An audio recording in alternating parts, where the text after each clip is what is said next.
जय भीम, जय भारत, जय संविधान।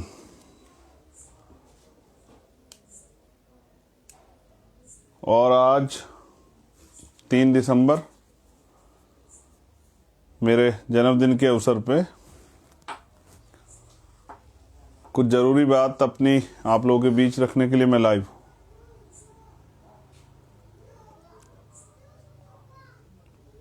और सुबह से बहुत सारे साथियों ने कल रात से जन्मदिन की बधाइयाँ खूब दी हैं, तो मुझे लगा कि मैंने सुबह ही सोचा था कि आपसे बात हो जाए।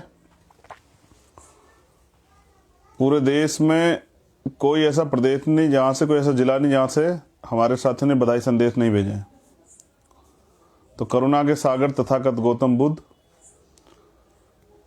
संत श्रोमणी सतगुरु रविदास जी महाराज, भगवान वाल्मीकि महाराज, गुरु नानक देव, संत कबीर, सभी संतों, गुरुओं, महापुरुषों को नमन करते हुए राष्ट्रपिता ज्योतिबा फूले, छत्रपति साहू जी महाराज, नारायण गुरु, पेरियर रामास्वामी नायकर, पेरियर लल्ले यादव, संत गाडगे जी महाराज, परम पूजनीय विश्व रत्न डॉक्टर बाबा साहब अम्बेडकर, माँ रमाबाई, माँ हिल्याबाई होलकर, माँ अवंतिकाबाई लोधी, माँ झलकारी बाई, माँ फातिमा शेख,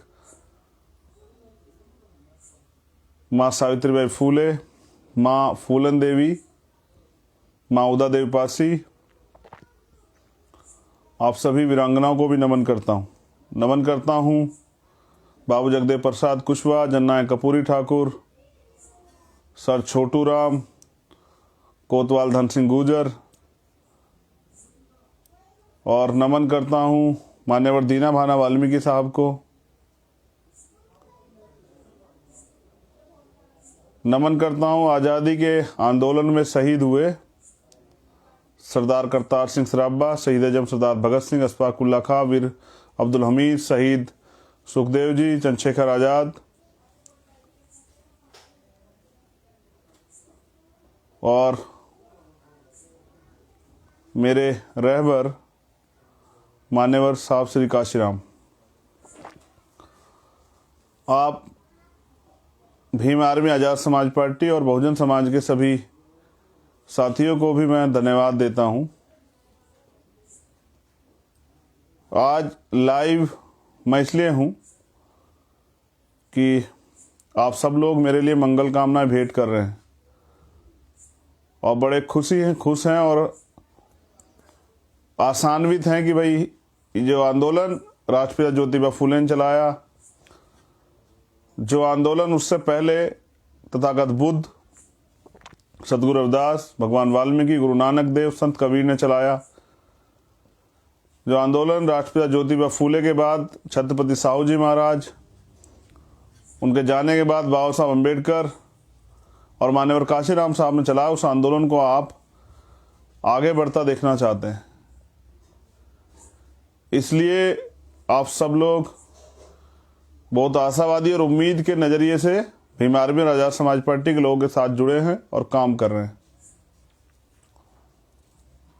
दो चीज़ें आज जुड़े सभी साथियों को और उनसे कनेक्ट,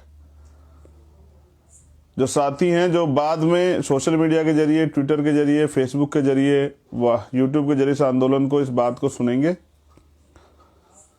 जिन साथियों को मैं मैसेज करे, कॉल के जरिए बात नहीं कर पाया, जवाब नहीं दे पाया, उनको मैं यहाँ इस मंच के माध्यम से उनका भी धन्यवाद करता हूँ जिन्होंने मुझे जन्मदिन की बधाइयाँ दी। साथियों, सामाजिक परिवर्तन, आर्थिक मुक्ति का आंदोलन, जिसको चलाना कोई आसान काम नहीं है, ये इसके लिए 3 चीज़ें मेरे जो मन में है मैं आपसे कहना चाहता हूँ। मेरा आप सबसे सवाल है जो आंदोलन में जुड़े हुए हैं, प्रत्यक्ष या अप्रत्यक्ष रूप से काम कर रहे हैं, चाहे हमारी भीम आर्मी की टीम हो, आज़ाद समाज पार्टी की टीम हो, मिशन 78 की टीम हो, हमारे जो अधिवक्ता संघ है उनके, अधिवक्ता सेल है उनकी टीम हो, जो मजदूर संगठन उनकी टीम हो, किसान संगठन उनकी टीम हो, महिला मोर्चा उनकी टीम हो, आप सबको भी मैं कहना चाहता हूं, क्योंकि आप सब इस आंदोलन को आगे बढ़ाने काम कर रहे हैं, कि ये आंदोलन हम क्यों चला रहे हैं। मेरा पहला सवाल आप लोगों से ये है कि आप अपने मन से जानें कि हम इस आंदोलन को क्यों चला रहे हैं और क्या इस आंदोलन को चलाना चाहिए या रोक देना चाहिए। ये सवाल आप अपने आप से करें। दूसरा मेरा सवाल है कि ये आंदोलन किसके लिए चला रहे हैं। ये जो सामाजिक परिवर्तन, आर्थिक मुक्ति का आंदोलन, समता, समानता, बंधुत्व, भाईचारे के लिए चलाया जाने वाला आंदोलन, इसको हम किसके लिए चला रहे हैं। और तीसरा और ये अंतिम सवाल कि ये आंदोलन कैसे चलाना चाहिए, इसके लिए मानक क्या हों, इसके लिए संकल्प क्या हों, इसके लिए विशेषता क्या हों। ये सवाल, तीनों सवाल, और जैसे आप घर परिवार को चलाते हैं, आंदोलन चलाया कैसे जाता है, ये तीन चीज़ें मैं सवाल आपके पास छोड़ता हूं। एक और चीज़ स्पष्ट करूं कि ये आंदोलन हमारे महापुरुषों का आंदोलन, हम इसे अपने खून से सींचना, हम इसको कमज़ोर नहीं पड़ने देंगे। जैसा मैं लगातार कहता हूं, ईमानदारी, संघर्ष, संकल्प और त्याग से आंदोलन चलते हैं। और ये आंदोलन भी जब आप इसको पढ़ेंगे, जानेंगे, जानने के लिए तरीका यह है, जो लोग मिशन का काम कर रहे हैं वो पहले अपने अंदर ज्ञान प्राप्त करें, खुद से ज्ञान प्राप्त करें, जो वो दूसरों को भी प्रकाश दे सकें। जैसे खाली बाती नहीं जलती है, दीपक में जब बाती डाल दी नहीं जलती, उसमें तेल भी डालना पड़ता है तब वो चलती है। तो यानी कि ज्ञान अगर आपके पास होगा तभी आप आंदोलन चला पाएंगे। जैसा मैंने आपसे कहा कि इस आंदोलन को चलाने के लिए आपको 3 महापुरुषों को पढ़ना पड़ेगा, उसके बिना आंदोलन नहीं चल सकता है। आप मुझसे भी पूछते हैं भाई इतनी ऊर्जा कहां से लाते हो, तो आप पढ़िए राष्ट्रपिता ज्योतिबा फूले, परम पूजनीय विश्व रत्न डॉक्टर बाबा साहब अम्बेडकर और मान्यवर साहब काशीराम साहब के जीवन परिचय को, जीवन संघर्ष को। और मुझे लगता है फिर आपका सारा जो परेशानियां, सारी बात जो है ना, सारी जो आपस में मतभेद हैं, कैसे चलाना है, क्यों चलाना, किसके चलाना, सब क्लियर हो जाएगा। एक अहम जानकारी चुनाव चिन्ह के लिए मैंने कही थी, उम्मीद थी कि आज हो जाएगा। पिछले लंबे समय से पार्टी के चाहे फाउंडेशन का काम हो, तब सरकार के आदेश पे, सरकार के इशारे पे चुनाव आयोग ने उसको बाधित करने का काम किया। फिर उसके बाद पार्टी बनने के बाद पार्टी को मान्यता नहीं देने का काम, पार्टी का जो है जो रजिस्ट्रेशन नंबर देने का काम जो है ये चुनाव आयोग नहीं कर रहा था। इसके लिए भी हम लोग कोर्ट से लड़े, कोर्ट के आदेश पे देना पड़ा। तीसरा, अभी सिंबल के लिए हमने प्रयास किया था और सिंबल के लिए मांग की थी कि हमें 5 स्टेट में कॉमन सिंबल दे दीजिए, इस पर हम लोग इलेक्शन लड़े। फिर चुनाव आयोग नहीं माना क्योंकि सरकार ने इशारा किया कि नहीं, इनको रोको, इनका सिंबल चला जाए गांव-गांव तक, इनके लोग उस सिंबल को पहचान जाएंगे तो वोट देने में आसानी होगी। तो सरकार ने इशारा किया और चुनाव आयोग ने नहीं दिया। उसके बाद हम लोग कोर्ट गए, कोर्ट ने आदेश दिया और कोर्ट के आदेश का विओलेशन, हाई कोर्ट के आदेश का विओलेशन किया चुनाव आयोग ने। कल हमारे जो साथी थे उनसे बातचीत नहीं की और उनको जो गाइडलाइन दी गई थी कि इस तरह से एक ऑफिसर अनाउंस करके, एक अपॉइंट करके उस ऑफिसर से बात करके जो फ्री सिंबल है वो दे दिया जाए, वो नहीं दिया गया। इसके लिए आज हमारी टीम कंटेम्प्ट में गई है चुनाव आयोग के खिलाफ और मैंने तय किया है कि जल्द, जैसे काशीराम साहब को चुनाव आयोग के खिलाफ धरना देना पड़ा था, तो अब चुनाव आयोग के खिलाफ धरना प्रदर्शन जो है ना, इसी 1 हफ्ते के अंदर हम लोग करेंगे। चुनाव आयोग ये ना समझे वो लोकतांत्रिक संस्था है, वो संवैधानिक संस्था है जो सरकार के गुलाम नहीं, कॉन्स्टिट्यूशन के अधीन और जनता के लिए। और अगर वो संस्था सरकार के सारे पे काम करेगी तो संविधान को मानने वाले हम लोग ये बर्दाश्त नहीं करेंगे। तो अब जल्दी दिल्ली की टीम तैयारी कर ले और हम लोग आंदोलन करेंगे चुनाव आयोग के दफ्तर के बाहर। हम देखेंगे कैसे हमारे अधिकार, वो जो हमारा राइट्स पे उसको छीनेंगे। एक अंतिम बात, हमारा आंदोलन मजबूत हो रहा है, आगे बढ़ रहा है। दूसरे दलों में इसके वजह से बौखलाहट है। जिन लोगों को हमने 2-2 साल पहले, 1-1 साल पहले निकाल दिया, किन्हीं कारणों के कारण, आरोप के कारण, पैसे का और तमाम तरह के आरोप के कारण, या वो लोग किसी दूसरे दल के लिए काम कर रहे थे या प्रभावी लोग थे और दूसरे लोगों को गुटबाजी करके संगठन खराब कर रहे थे, आज उनको दूसरे दल लेके और झूठ झूठ के प्रचार कर रहे हैं। तो इससे पता लगता है कि वो आपकी ताकत से बौखला गए हैं। जो आदमी हमने पार्टी निकाल दिया और संगठन में उसके साथ एक आदमी नहीं गया, उनको लेकर वो बड़े बड़े जो है ना दावे कर रहे हैं। तो ये इससे स्पष्ट होता है कि आज़ाद समाज पार्टी, भीम आर्मी के लोग ताकतवर हो रहे हैं, जिनके सम्मान में दूसरे दल नतमस्तक हुए बैठे हैं। हमारे जो हमने जो जिसको कबाड़ा समझ के निकाल दिया, उसको अपने सर पे का माथा के चंदन जो है उसको ताज समझ के अपने सर पे मस्तक करने वाले लोग, आप समझ लीजिए कि आपके आंदोलन कितने डरे।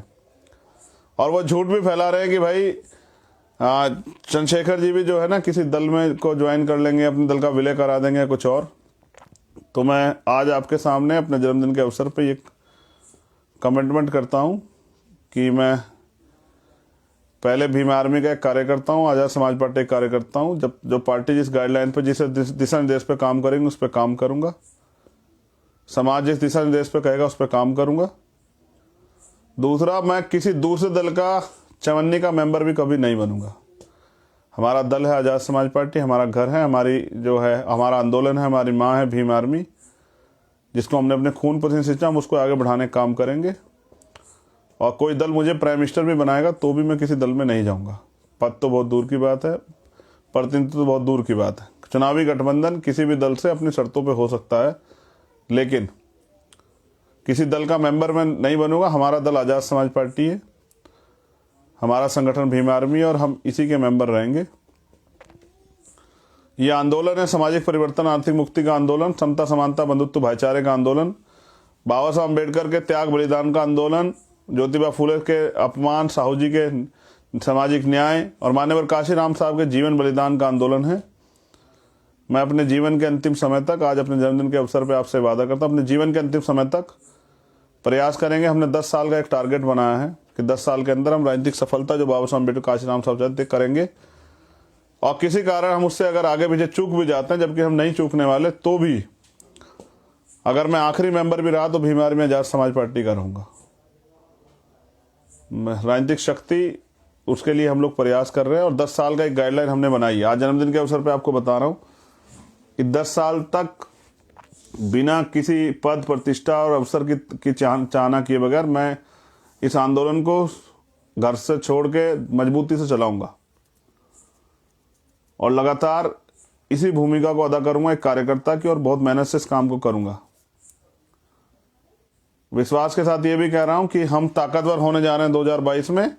विरोधी चाहे कितना प्रयास कर लें, और हम लोग जब राजनीति करेंगे, ताकतवर राजनीति, आप देखिए सारे विपक्षी दलों को एकजुट होना पड़ेगा हमें रोकने के लिए। और ये पहले भी हुआ है, मैं अकेला इस बात को नहीं कह रहा हूं, इसकी गवाही है माननीय काशीराम साहब। क्योंकि जो मैं कहता हूं उस कमिटमेंट को तो मैं निभाता हूं, लेकिन मैं उस काम को कभी नहीं करता जिसको मेरा जमीर गवारा नहीं करता, जिसके लिए मेरा जमीर गवाही नहीं देता है। तो जन्मदिन की बधाई आपने दी, मगर मैंने सुबह एक पोस्टर रिलीज कराया था कि भाई जन्मदिन की बधाई की जगह मुझे ताकत दीजिए कि मैं बहुजन समाज को शासक समाज बना सकूं, बाबा साहब अम्बेडकर और काशीराम साहब का सपना पूरा कर सकूं और आपकी जिंदगी बदल सकूं, भारतीय संविधान को लागू करा सकूं, उसकी रक्षा कर सकूं और संविधान पे जो आधारित अधिकार है उनको दिलाकर आपके जीवन में परिवर्तन कर सकूं। क्योंकि 71 साल में आज तक आप रोटी कपड़े मकान की लड़ाई लड़ रहे हैं। रोटी कपड़ा मकान, ज्यादा ज्यादा रोजगार, ज्यादा ज्यादा इलाज, स्वास्थ्य सेवाएं, ज्यादा ज्यादा जो आपको जो है अगर कुछ और थोड़ा बहुत जमीन का अवसर। लड़ाई तो भागीदारी हिस्सेदारी की है, इस देश की सत्ता व्यवस्था में हिस्सेदारी की और सामाजिक परिवर्तन की, जाति विहीन समाज बनाने की। मैं अंत में इस बात को खत्म करते हुए आज के उस पर एक संदेश देना चाहता हूं हमारे नौजवान साथियों को जो भीम आर्मी आज़ाद समाज पार्टी के माध्यम से काम करते हैं, कि बाबा साहब अम्बेडकर ने जातियों में बटे समाज को, जिनकी आबादी, जिनकी जातियों में जिनको बांटा गया, शेड्यूल कास्ट की 1,500 जातियाँ, शेड्यूल ट्राइब की 1,500 जातियाँ, बैकवर्ड माइनॉरिटी की 3,743 जातियाँ, जिनको 6,743 जातियों को जातियों में बांट के, जिनका भाईचारा खत्म करके और ऊंच नीच की भावना इनके अंदर भर के इनको तोड़ने का काम किया। मैं समझता हूं कि बाबा साहब अम्बेडकर ने के अथक प्रयास से संविधान में हमें वर्ग बनाया गया। तो मेरी अपील है नौजवानों से, शेड्यूल कास्ट की जितनी जातियों के लोग हैं वो जातियों में ना बट के भाईचारा बनाएं, वर्ग बनाएं, और फिर बैकवर्ड के भी लोग जो हमसे जुड़े हुए हैं वो जातियों में ना बट के वर्ग बनाएं, माइनॉरिटी के लोग जातियों में ना बट के वर्ग बनाएं, और फिर इस वर्ग का भाईचारा बना के बहुजन समाज बनाएं। क्योंकि लोकतंत्र है, जिनकी वोट होती है उनका राज होता है। वोट हमारे पास है, राज हमारा नहीं है, इसलिए हमें इस बात को गहराई समझते हुए वोट तैयार करना पड़ेगा। दूसरी बात, जिनका समझे जो लोग 3% या 5%, 10%, 15% लोग लोकतंत्र के सभी जगह पर स्थापित है, संविधान की जो अधिकार है सब अधिकार क्षेत्र पर स्थापित है। भारत में भारत की अर्थव्यवस्था, भारत की राजनीतिक व्यवस्था, भारत की सामाजिक व्यवस्था पे टॉप पे जो आधारित है, स्थापित हैं, वो लोग जिनकी संख्या कम है, क्योंकि राजतंत्र नहीं है कि एक राजा परिवार है वो सब पे राज करेगा। लोकतंत्र है, लोकतंत्र के चुने हुए प्रतिनिधि हैं, विधायक हैं, एमपी हैं, वो लोग सदन में सरकार बनाते हैं, कानून बनता है। लेकिन जिनका कम वोट है, अगर उनको राज करना हो, आप समझिए इस बात को, तो वो किस तरह से राज करेंगे कि दूसरे लोगों को बांट के और अपनी ताकत को बढ़ा के, झूठ के दम पे तमाम तरह की जो है साजिशें करके, षड्यंत्र करके, तभी तो जीतेंगे वो लोग, वरना कैसे बढ़ेंगे।